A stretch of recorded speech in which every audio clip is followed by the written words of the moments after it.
Anyhow, it is now 4:02. Let's get going. Um, uh, Other people may join us as we go along. So welcome to the EPA Alumni Association Academy Series. I'll just ask everyone on the call to keep their lines muted. My name is Walter Mugdan, and I'll be presenting today. I'm a member of the Board of Directors of the Alumni Association. I'm a 48-year veteran of EPA Region 2. My last position there was as a Deputy Regional Administrator for 6 years, and I retired 2 years ago. Before I begin the program, I do have an important announcement. The EPA Alumni Association is once again preparing to assist current EPA employees in the event of a prolonged government shutdown. In collaboration with EPA, the unions, and the Senior Environmental Employment, or SEE organizations, we aim to support employees and SEE enrollees who may be facing urgent needs, such as access to food and essential medications. All assistance will be provided in accordance with federal ethics guidelines and will take the form of $20 store gift cards. As we did in 2019, we'll be reaching out to alumni members for pledges to help fund this effort, and details on how to contribute and provide gift cards will be shared with members in the coming days. We encourage you to contact and connect with any current EPA employees you know and direct them to the EPAalumni.com/shutdown website for more information about this program. The site will go live on October 10th if a long-term shutdown appears likely. And I'll ask my colleagues, by the way, to put that website, EPAalumni.com/shutdown, into the chat. I will add that the possible impacts of a government shutdown became even more dire today with the news that came out late yesterday evening. We learned that the White House Budget Office is instructing federal agencies to prepare reduction in force plans for mass firings during a possible government shutdown, specifically targeting employees who work for programs that are not legally required to continue. So these employees would not be furloughed, as has been historically the case for decades during a government shutdown. They would be apparently fired. Anyhow, on that unhappy note, we're going to begin today's program. There will be an opportunity for a Q&A session at the end. And along the way, you're welcome to put your questions into the chat. I'm going to hope that you can see what I'm putting up on the screen. Is everybody seeing this? Maybe my colleague can let us know. I'm going to assume the answer is yes. So it's hard to believe that something as innocuous as a glow-in-the-dark watch dial could be the cause of terrible human tragedies and be the source of a bitter environmental legacy that has been difficult, disruptive, and expensive to address. But that's exactly what happened. Once upon a time. So our story starts with radium. Radium is a highly radioactive element. It was identified in 1898 by Marie Curie, who was, of course, the first woman to win a Nobel Prize and the first person, and to date the only woman, to win one twice. Radium is found in tiny quantities in uranium ores and in even tinier quantities in thorium minerals. 1 ton of pitchblende, which is the uranium oxide mineral, yields about 0.15 gram of radium. This is important, as we'll see later, because there's a lot of leftover stuff when you try to extract radium from pitchblende. So radium has genuine medical uses. Within 2 years of its discovery, physicians had learned that the application of radium salts to a tumor would shrink the cancer. And so radium therapy was introduced into hospitals shortly after the turn of the 20th century. And physicians reported what seemed to be miraculous healing effects, especially compared to the very primitive therapies of old. Newspapers compared radium's magic to the golden, healthful rays of the sun, and everyone wanted to stand in what seemed to be a naturally healing light. Now, there were some genuine medical uses, but there was lots of quackery. Bottles of radium water, guaranteed to make the drinker sparkle with energy, were being sold. Radium soda, radium candy, radium-laced facial creams to rejuvenate the skin, radium-sprinkled face powder in 4 clearly labeled tints: white, natural, tan, and African. That's how it was advertised. Radium soaps, pain-relieving liniments, and lotions. Researchers discovered that the European hot springs, famed for their healing powers, contained radon, a gas derived from the element uranium, and it's a decay product of radium. Perhaps, the scientists suggested, the health effects of the mineral hot springs came from the radioactive elements in the ground around them. And spas in upstate New York, like in Saratoga and elsewhere, rushed to compete by dropping uranium ores into their swimming pools. A New Jersey company grew rich selling hundreds of thousands of bottles of something called Radithor, which was certified radioactive water. And it was a tonic that guaranteed new vigor and energy. By the way, when they said vigor or when they say energy booster, it really means it's talking about your sexual performance. Radiant health, the ads proclaim. Beautiful skin, endless vigor, eternal health. Ingesting radium seemed the next best thing to drinking sunlight. So, although treatment of cancer with radium actually had some legitimacy and really continued until the second half of the 20th century, all of the other health claims were rubbish. And in fact, radium is extremely dangerous. It unquestionably causes cancer and other diseases. In fact, the decay product of radium, which is radon gas, occurs widely in nature, is second only to tobacco as a leading cause of lung cancer. It causes about 21,000 deaths annually in the United States. And importantly for our story, radium is luminescent. It glows. So the story begins in 1917 when the U.S. Radium Corporation opened a factory in the town of Orange, New Jersey. And its business there was to extract radium from ore to produce a paint that was luminous, that is, it would glow in the dark. And indeed, the brand name of the paint was Undark. As the United States prepared to enter the First World War, it contracted with U.S. Radium to produce glow-in-the-dark watch dials for American soldiers and instrument dials for American planes. Which brings us to the Radium Girls, as they came to be known. So U.S. Radium hired mostly young women in their teens and early 20s to paint the watch dials. They believed, perhaps accurately, that younger people had steadier hands than older people. Many young men were in military service, and so they weren't available to work anyhow. And it was believed, again, perhaps accurately, that women were better at this sort of task than men, or at least they were more willing to take on the task. So how did they paint the dials? The women used fine camel hair brushes, and they bent low over their work so they could see very precisely what they were doing. Each woman was expected to paint 250 watch dials per day, 5.5 days a week. And they earned about $20 a week for that work at a rate of about 1.5 cents per completed dial. It came to about $375 per week in today's money. So it wasn't terribly badly paid, but it certainly wasn't spectacular pay. Now, this is where it gets important. The dial painters were explicitly taught to shape the brushes to a fine point with their lips, producing the sharp tip that was needed to paint the tiny numbers and lines of the watch dials and the lacy designs of fashionable clocks. Now, the painters were teenage girls and young women. They became friendly during the hours together, and they entertained themselves during breaks by playing with the paint. They sprinkled the luminous liquid in their hair to make their curls twinkle in the dark. They brightened their fingernails with it.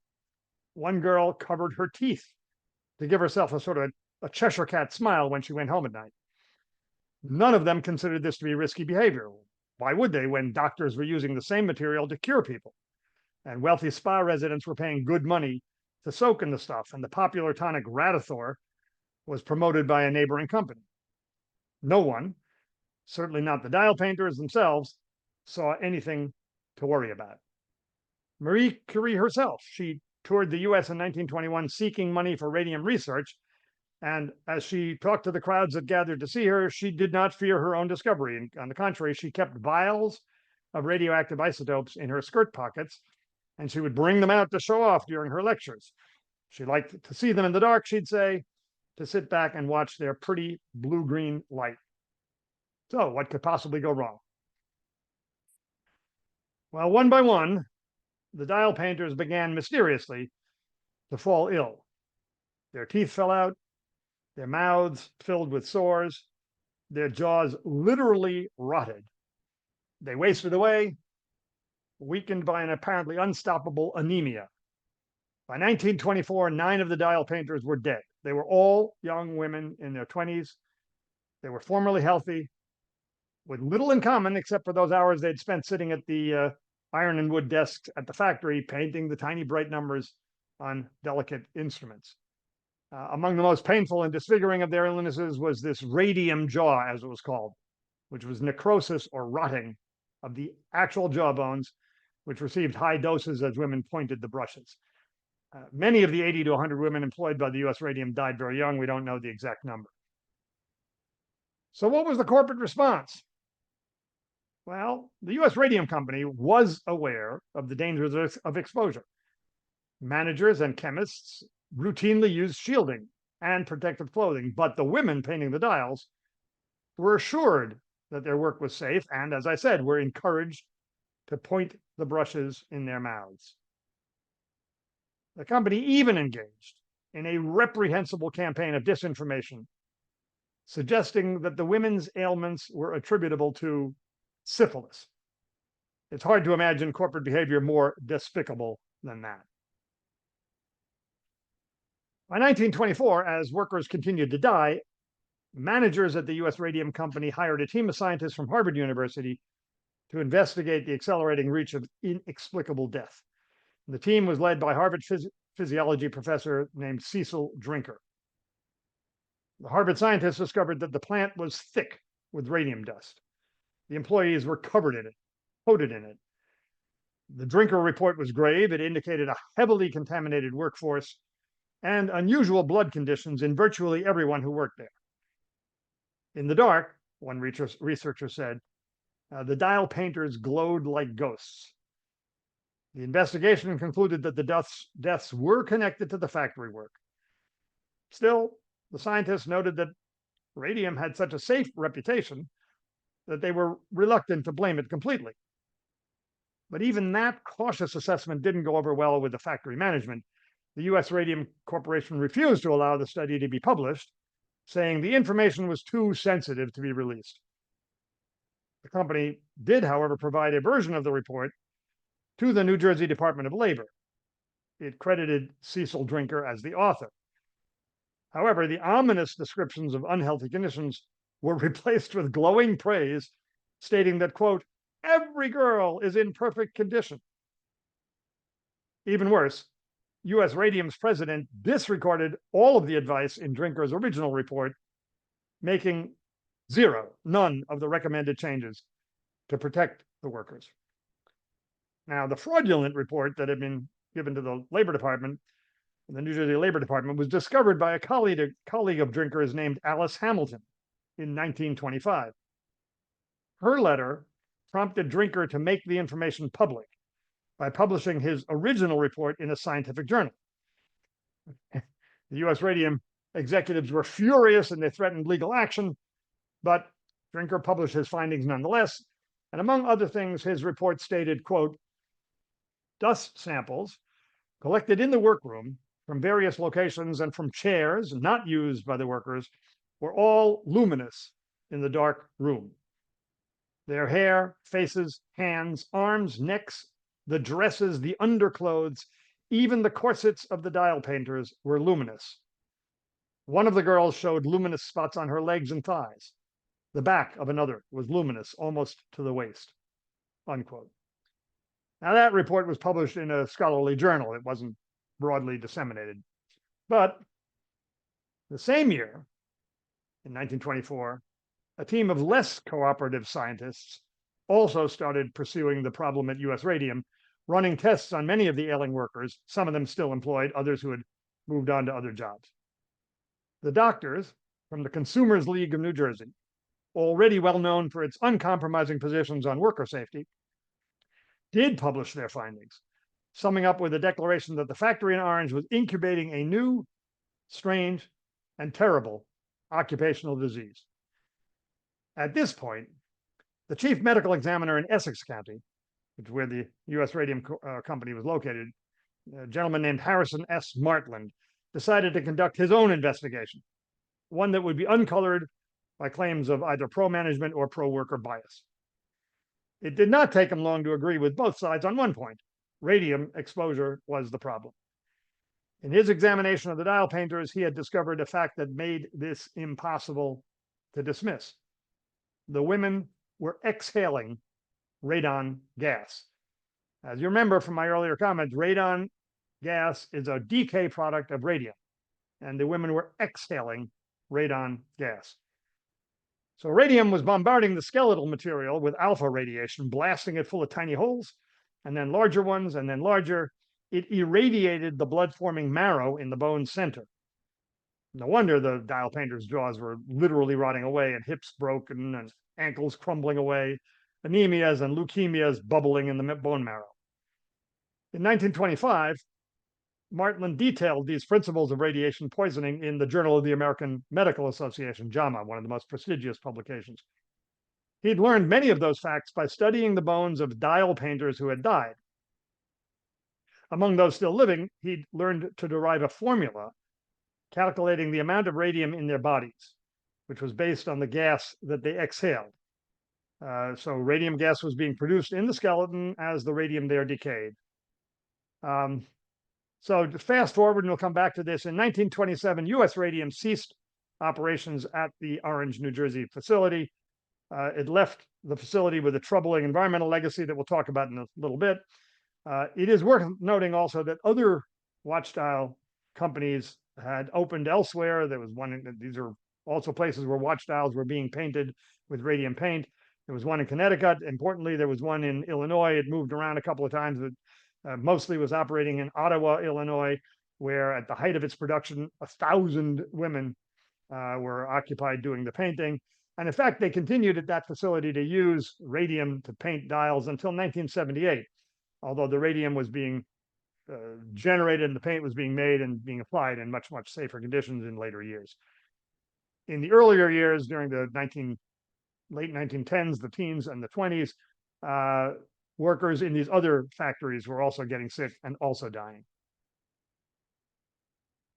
So among the human remains that Mr. Martland studied were the bones of an Italian-American woman named Amelia Maggia. She had died in 1923, shortly after her 25th birthday. Before her death, she worked at the U.S. Radium Corporation for 4 years, painting the watch faces with the luminous paint, and of course, lip pointing her brush to create the fine point needed. In her last year at the factory, 1921, she started abruptly losing weight. Her joints started to ache. She found herself moving like a tired old woman. The following year, her dentist discovered that her jaw was splintering apart, and almost all of it had to be removed. But then she developed a horrifying anemia. She bled constantly from her mouth, and she died in September of 1923. Her death certificate read ulcerative stomachitis, a non-existent condition. So medical examiner Martland found Maggia on a list of former dial painters, and he was deep into his investigation of radium as a possible poison, and he suspected that the diagnosis of ulcerative stomachitis was completely wrong. To him, the symptoms read like textbook radium poisoning, radium sickness. He didn't blame the attending physician. He himself had been shocked to realize how wicked the radium element could be. His first report on the dial painters was simply titled, quote, "Some unrecognized dangers in the use and handling of radioactive substances." And that was published in December 5th of 1925. But how deep did these dangers really run? How deeply did the radium settle into the bones of these workers? How long did it stay there, spitting out radiation? Well, in 1928, Martland had Maggia's body exhumed to check his theory that she had died of radium poisoning and to get a better measure of the element's destructive power. And for help, he contacted the New York City medical examiner's office, and he asked if its brilliant toxicologist named Alexander Gettler, who is recognized now as the father of forensic toxicology, could Gettler figure out a way to find the rattle of alpha radiation in a dead woman's bones. So the New York City scientists methodically set about figuring out, well, how do I test an aging skeleton for evidence of a little understood radioactive element? They first scraped away the shreds of remaining tissue from the bones, and they burned those tissue scraps into ash. They then boiled a selection of bones: the skull, 5 cervical vertebrae, 5 slices of rib, both feet, femurs, the right tibia, the right fibula. They boiled them for hours in a solution of washing soda. The bones were then scrubbed, air dried, and the larger ones were sawed into 2-inch pieces. They prepared the bones and the tissue ash. The prepared bones and tissue ash were then taken into a darkroom and placed onto X-ray films wrapped in black photographic paper. And then, for comparison, they went through the same process with pieces of washed bone and tissue from a normal corpse. The bone, tissue, and film packages were left to sit for 10 days in the sealed darkroom, and the hypothesis was, if radioactive, the bones and the tissue ash would emit rays, and the beta and gamma rays would penetrate the black paper and affect the photographic film.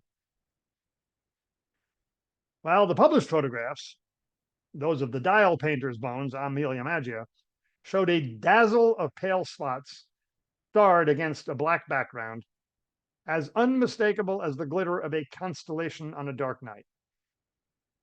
By contrast, those films on which normal bones were placed are not shown because they did not show any impression.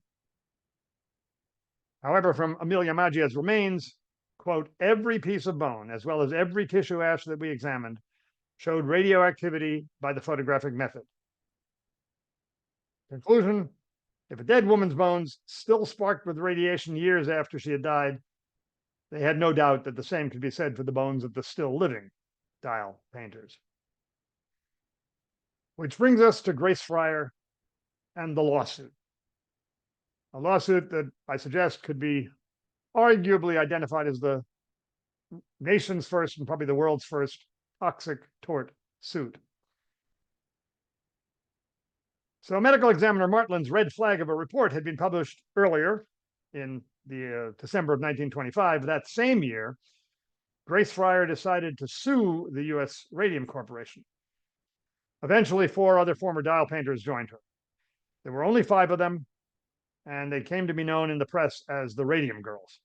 There were only 5 in that lawsuit. Others were afraid to take on a big corporation. They were sure that they would lose their jobs, and they were assumed that they would lose in court anyhow. And the doubters were right about one thing: the company had no intention of making this easy. It took 2 years for Grace Fryer to find a lawyer who would take the case.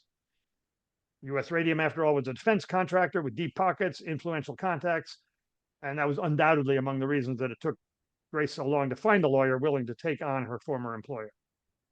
Finally, a young attorney he was from Newark, New Jersey, named Raymond Berry. He filed the lawsuit in 1927. The 5 plaintiffs each sought $250,000 in damages. It took another year of legal wrangling to get a trial date, set in 1928. Coincidentally, and with what would turn out to be bad timing for the company, that coincided with the decision by Martland to contact the New York City Medical Examiner's Office about Amelia Maggia's bones. And by the way, during this time, while Fryer had begun to explore the possibility of a lawsuit, but before she'd even found a lawyer, a specialist from Columbia University named Frederick Flynn asked to examine her.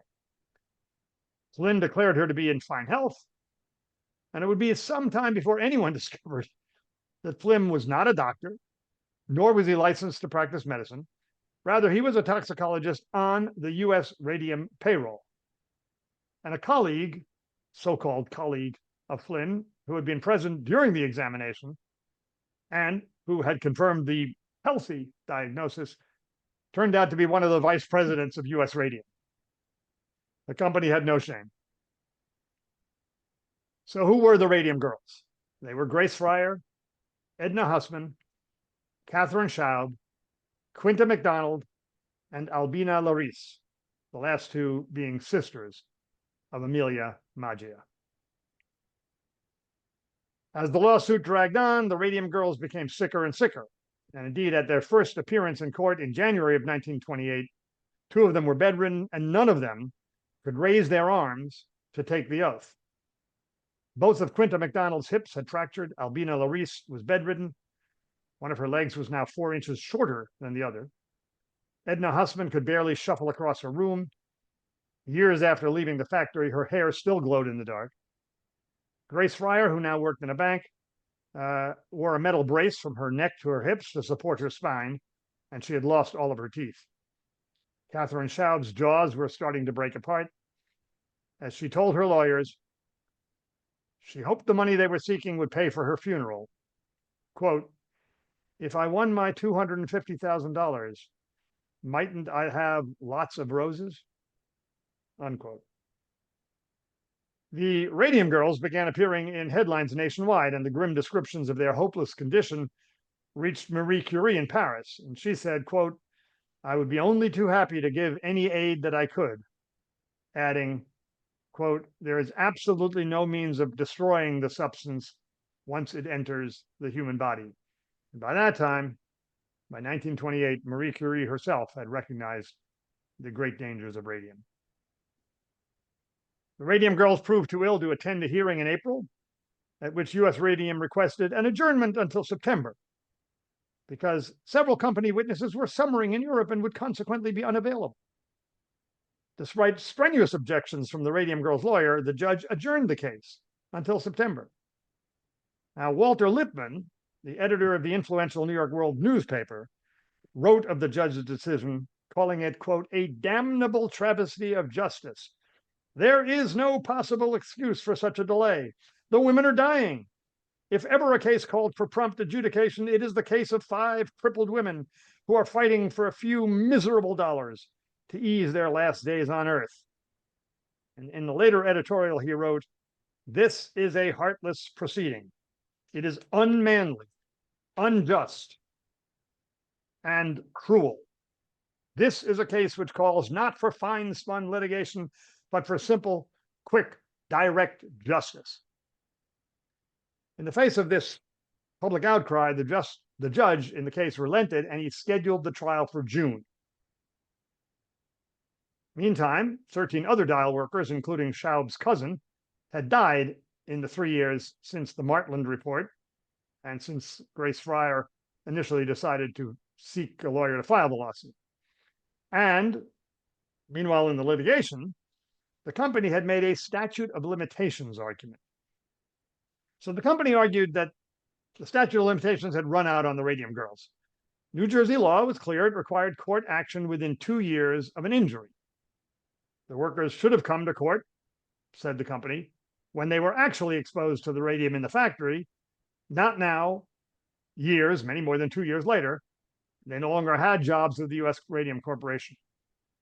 And indeed, several of the Radium Girls were unemployed because they could no longer walk or talk, or had most of their faces removed due to becoming ill and having bone necrosis. But the response for the Radium Girls came right out of the research of Martland and Gettler, the medical examiners. The plaintiff's lawyer replied to the statute of limitations argument that radium was a different kind of poison. Unlike arsenic, which is an old-fashioned poison with a simple, direct toxicity, this wasn't a matter of a one-time exposure, but rather a permanent exposure. These women were still being poisoned every single day by a radioactive element that never left, that simmered in the body and bubbled in the bones. Yes, the lawsuit was 3 years old, and yes, the women had left those dial painting jobs even years earlier, but even at this minute, all 5 of them were still exhaling radon gas, and the radium in their bones was still killing them. The court found the plaintiff's argument, the image of those irreversibly radioactive bones, absolutely plausible and appalling. The court dismissed the corporation's motion and set the trial at last for June 8th in federal district court in Manhattan. And the following day, the company agreed to settle the case.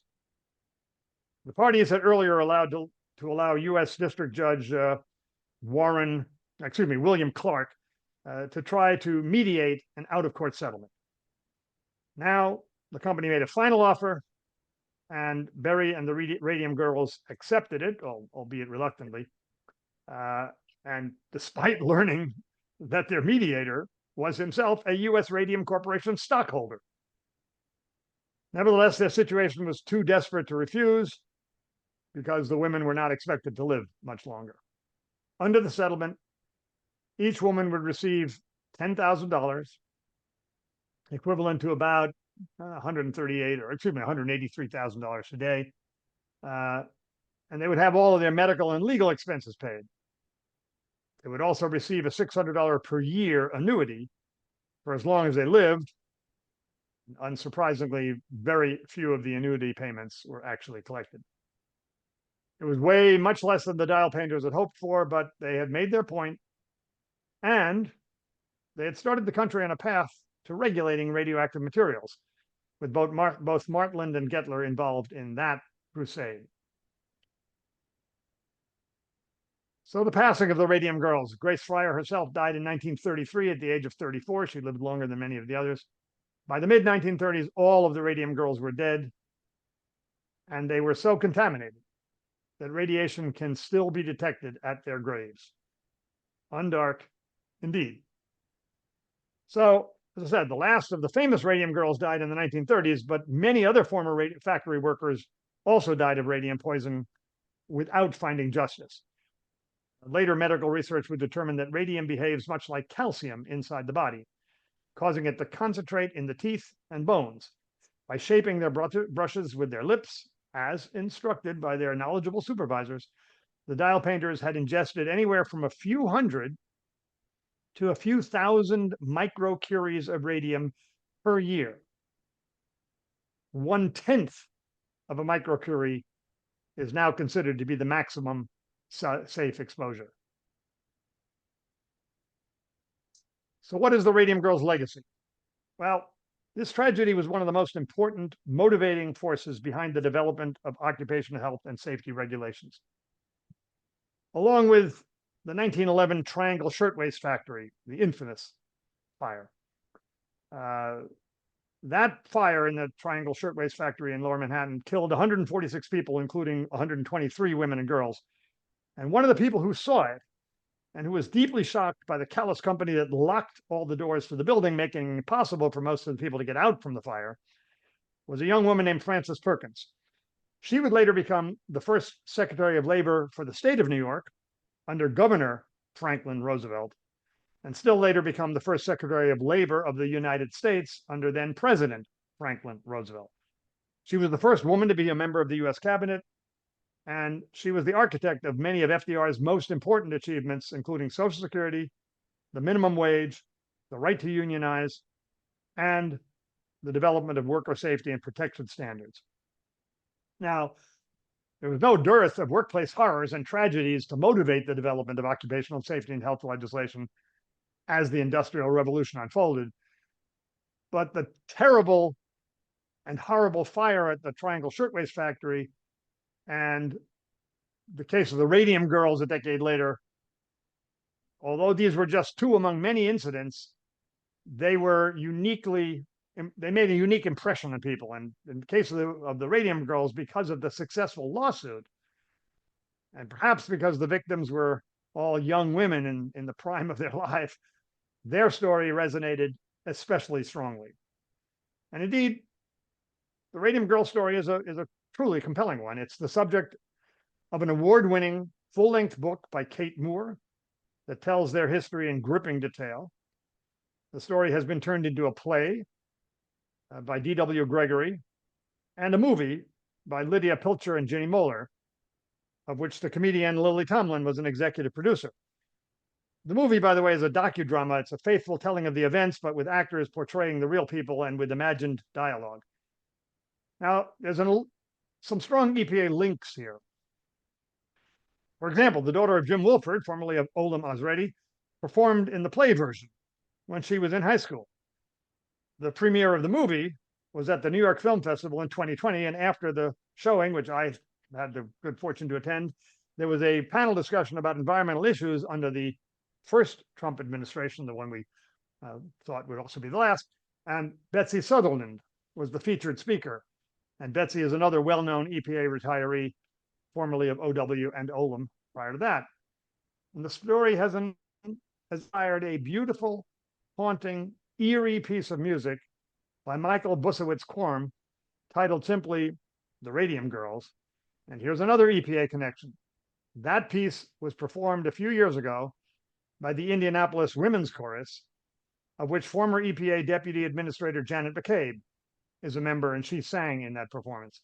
My colleagues will put a link into to the YouTube video of that performance. They'll put that link in the chat if anybody would like to hear it for themselves. It's just a few minutes long, I think 6 or 7 minutes long, and it's a lovely item. And in the YouTube video, the words of sort of the poem that is set to music about the Radium Girls, the words can also be read there. So what about the legacy of the United States Radium Company? Well, their motto was the power of radium at your disposal.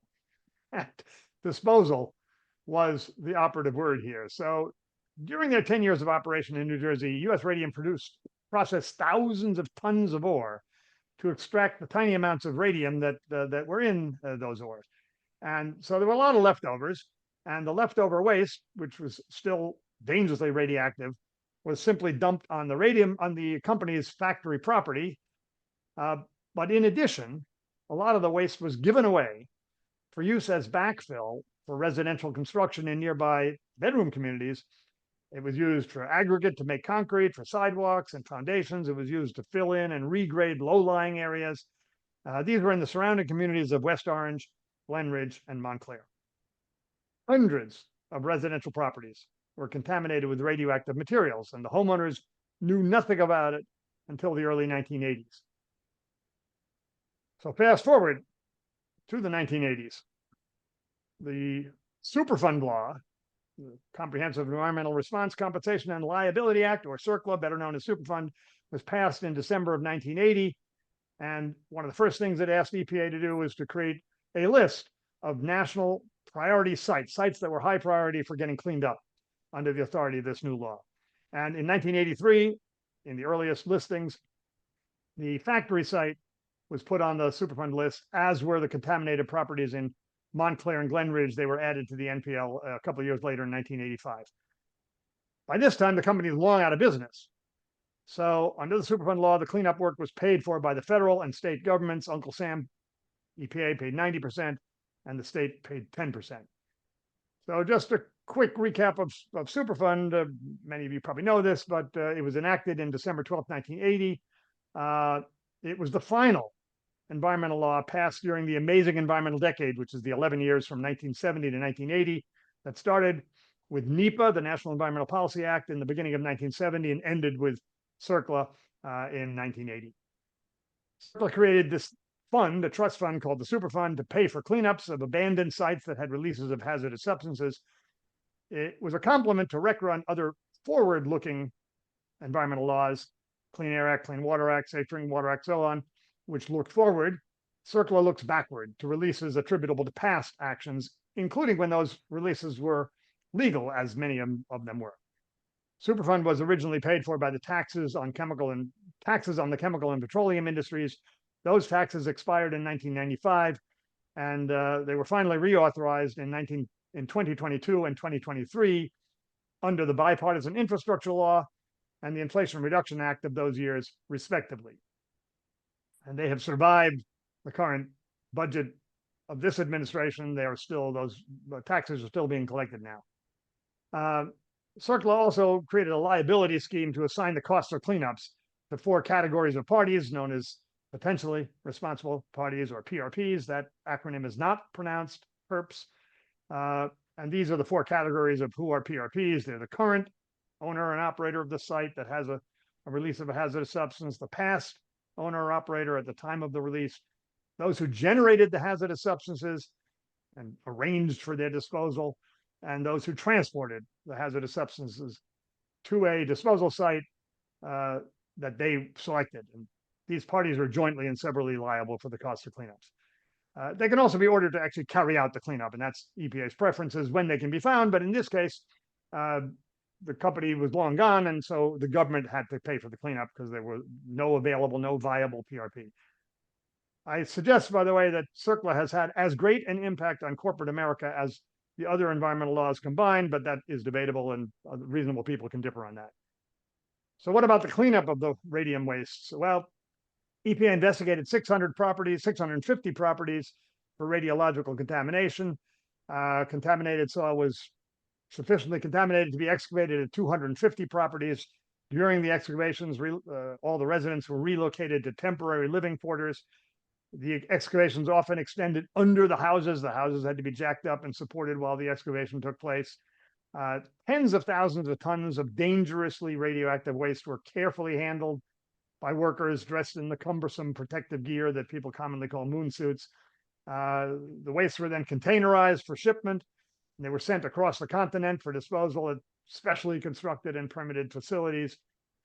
A few homes had so much radioactive waste material underneath that the only solution was for EPA to purchase the house and demolish it to get all the waste below. One elderly lady who lived in one such house declined to have that done while she was living, but as it happens, she passed away shortly thereafter, and EPA then returned and actually demolished that house as well. The cleanup work cost over $206 million in public funds. The upper left picture shows some of the houses that were reconstructed. The yards were refinished. The lower left picture shows the former location of the lower right picture shows the location of the former U.S. radium site in orange. So let's go on to the epilogue. Marie Curie died in 1934 of aplastic anemia, almost certainly caused by exposure to radiation, there's really no doubt. Her laboratory notebooks are said to be too contaminated to be safely handled even today, although they are extremely important historic artifacts of this extraordinary woman, this extraordinary scientific endeavor. In 1928, same year as the U.S. radium case came to trial and got settled, Dr. Arnold von Sochacki, who was co-founder of the U.S. Radium Corporation and who was the inventor of Undark, the dark paint, he also died of aplastic anemia, a victim of his own invention.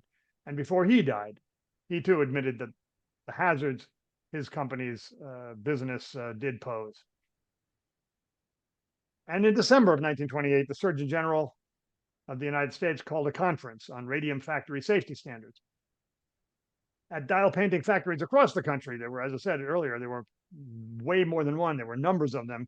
The practice of lip pointing brushes was quietly ended. Other dial painters did sue, including a number of young women at the Ottawa, Illinois plant, and many, in fact, did get compensated. In 1949, a couple of decades later, Congress passed a bill making all occupational diseases compensable and extending the time during which workers could discover illnesses and make a claim. So this story of the Radium Girls was one of the most important in really creating and giving teeth to the occupational safety movement.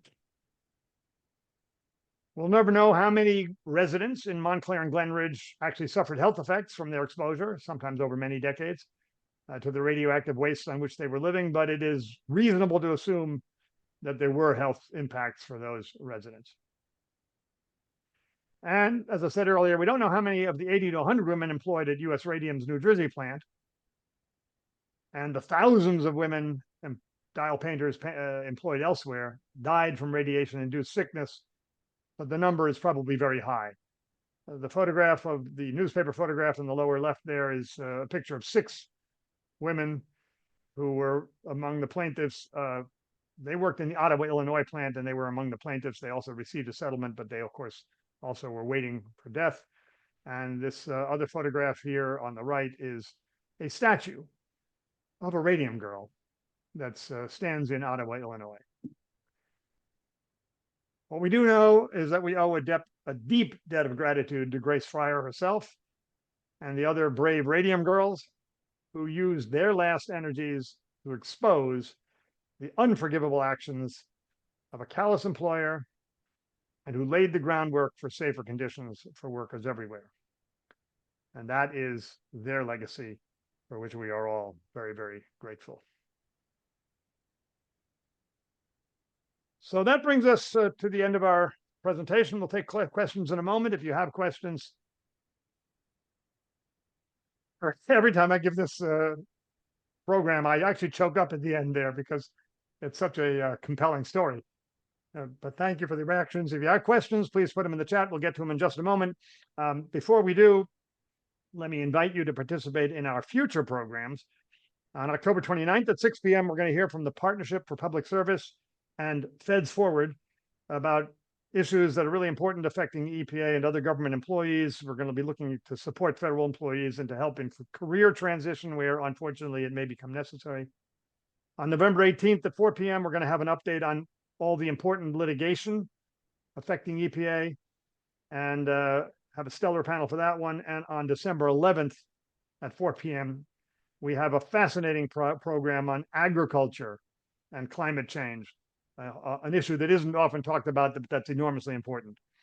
And I will finally also note, before we get to questions, that recording of this program, as all of our Academy programs, will be available on our website, epaalumni.org.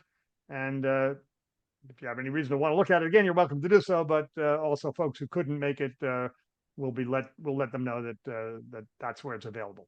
So if I've got my colleagues looking at the chat, do we have anybody who's been looking? Are there any questions? Or if not, people can raise their hand and make a question in real time, in real life. Walter, there's a number of questions.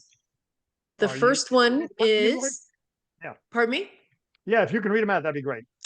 Did the watches pose a health threat for the wearer?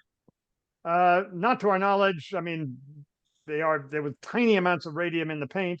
So there might have been some increased exposure for the people wearing the watches or looking at the watch dials, but it was probably so trivial that one couldn't identify any kind of health impacts from it.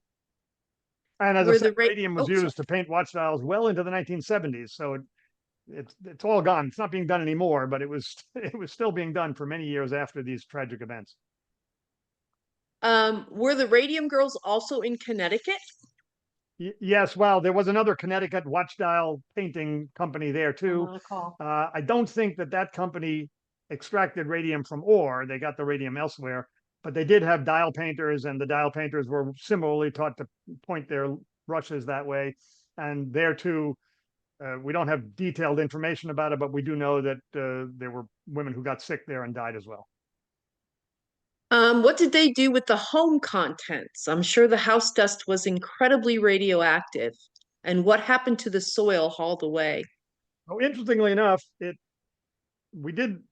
houses were looked at. There was less radioactive dust found than you would expect, probably because the backfill that was originally used was covered up with other soil. However, the radon gas, that is the decay product of radium that was in the spoils that were being used for the backfill, those gases come up and they percolate into the house. It's a phenomenon that is well known from naturally occurring radon.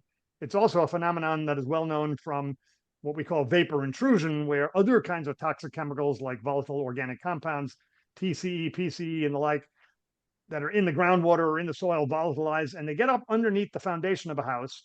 The foundation has cracks, it has openings, it has places where pipes come in and pipes go out, and electric conduits come in and out, and the gases build up under the house, and then they're drawn up into the house through a chimney effect, particularly in the wintertime when the house is closed down and the heat is on and the heat is going up the chimney. So the whole house has a sort of a chimney effect. So the radon gas is actually drawn in, and that's probably how the exposure to the homeowners in Montclair and Glenridge took place, more than dust. Not to say that dust might not have been a factor, but it was primarily through the radon gas. Okay, you ready for this one? Thank you for the fascinating presentation. Please talk a bit about how this relates to the precautionary principle and how that affects environmental health regulation today. Oh boy. So, as people mostly, I'm sure, know, the precautionary principle is the principle that from a scientific basis, we know that we don't know a lot. And where we have gaps in our knowledge, in our scientific knowledge, but it appears that something, a pollutant or a circumstance or a condition, is potentially dangerous to health or to the environment itself, we ought to exercise the precautionary principle. We ought to err on the side of protection, not err on the side of saying, well, we don't have enough data, we need more data, let's see, let's do some more assessments. So that is my understanding in a nutshell. I'm not a scientist. I don't play one on TV either. That's my understanding of the precautionary principle, which I think is wise and has been adopted in various iterations by EPA and state environmental agencies over the last many decades. And it has been occasionally applied also in the occupational health arena, but it's not a law. It's not actual specific guidance, as far as I know. So it is good advice, wise advice that is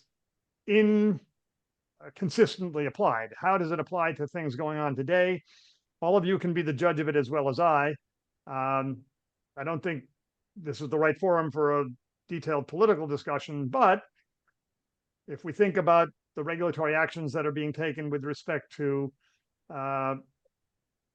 PFAS, forever chemicals, the perfluoroalkyl substances, or 1,4-dioxane, or a bunch of others, we can see how the precautionary principle really should be applied and maybe isn't being applied as much as you might think it should be.